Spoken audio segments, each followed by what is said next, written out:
Hello and welcome back to the episode number 1 of season 2. Our focus this season will be on trends influencing the transformation of the healthcare as we know. I will discuss the challenges currently faced and the future of healthcare with various industry leaders across the care spectrum and explore how would healthcare be delivered in next 5, 10, and 20 years.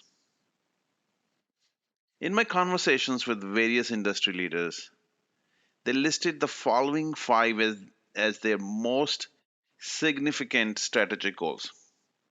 Number one, make healthcare accessible to everyone.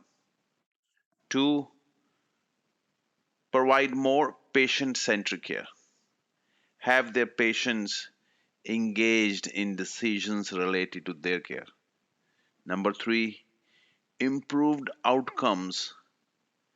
Number four, better health for their population. And lastly, make healthcare affordable by cutting out waste. We are witnessing transformational changes in every aspect of our life. As we discussed in season 1, with the advances driven by technologies such as artificial intelligence, Internet of Things, big data, and faster networks, we are seeing commoditization of smartphones and easy access to the internet has given birth to multitude of apps which have enabled information at our fingertips. The result of this is a seismic shift in balance of power from sellers towards consumers. Accessibility to information has presented more choices and given us more control. However, we are yet to see a similar transformational change in the way healthcare is provided. We are still interacting with our care providers using 20th century technologies. Patients are still expected to call their doctor's office and speak to their secretaries to book an appointment based on doctor's availability.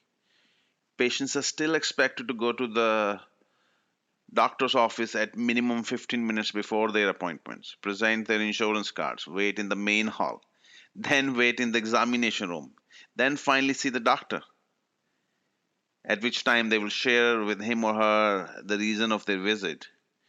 Doctor may write a set of tests for further diagnosis, and the patient goes to the next round of appointments to get all the tests done, and then wait for another call from the doctor's office telling them that the results have come in. Doctor would like them to come in and share the results with you, which could be as simple as writing a prescription for whatever diagnosis were found, or it may be decided that you as a patient needs to go see a specialist, which sets another round of similar processes where the doctor office will fax a referral to the specialist. You, the patient, will wait patiently for a call from the specialist office, and in their due time, they will call you, let you know when would specialist be available to see you. Again, at the time convenient to the specialist. I hope you see the challenge. The balance of power is fully tilted in physicians' favor. Patients have no choice, no control.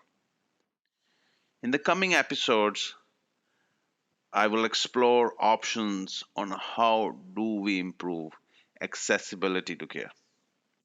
We will explore how technologies in future will enable patient-centered care. What I mean is give you, the patient, control to determine when, where, and how you receive care. In my view, the next 5 to 10 years, we will witness a widespread use of tools that will enable seamless communication between the patient and their care providers, both explicitly and implicitly. For example, patients will use AI powered apps of their choice to initiate an encounter with their primary care physician. How? Simply by answering a standard set of questions. The subsequent questions will be tailored by an AI bot based on patient's answer to previous questions. AI assistant will recommend to physician an initial diagnosis or propose a set of tests that may be required. The physician can accept or revise the set of tests based on his or her experience. All this can be done without physician and patient being in the same room or even online at the same time. At the end of this step, the physician can order tests in their electronic medical record system, and the requisition will flow through to patient's app. The patient will get the lab work done at the lab of his choice, and once the results are available, they are sent to both physicians electronic medical record system and the patient's app. End of the day, goal is twofold. A, improve patient's experience, and two, have them informed and engaged in their care.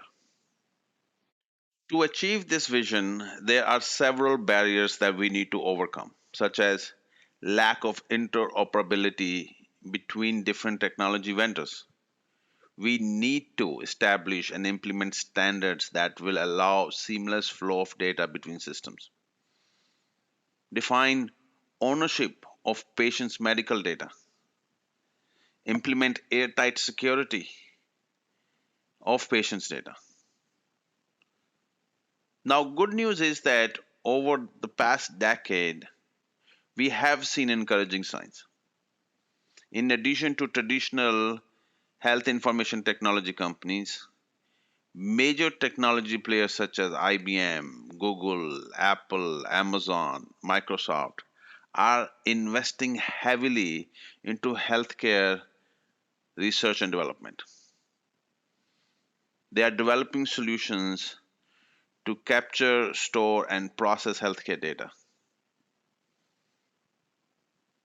I believe once we harden these foundational enablers, individuals will become comfortable with communicating their medical issues via their smart devices.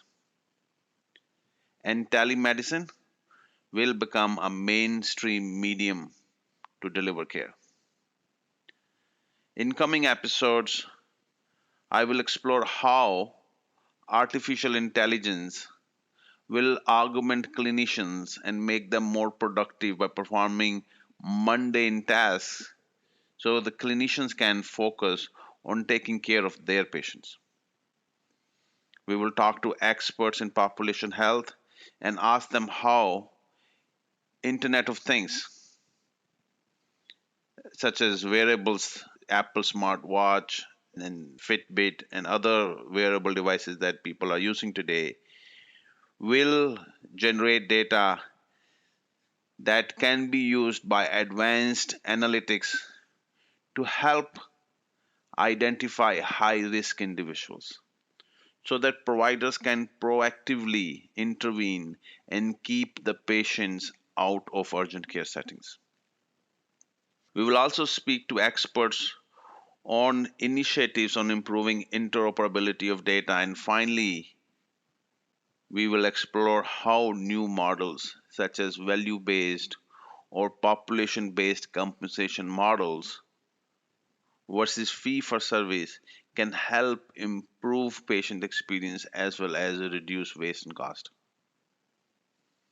As I conclude my first show of this season, I hope you will enjoy my podcast as much as I am enjoying producing them. Until next time, adios, ciao, and goodbye.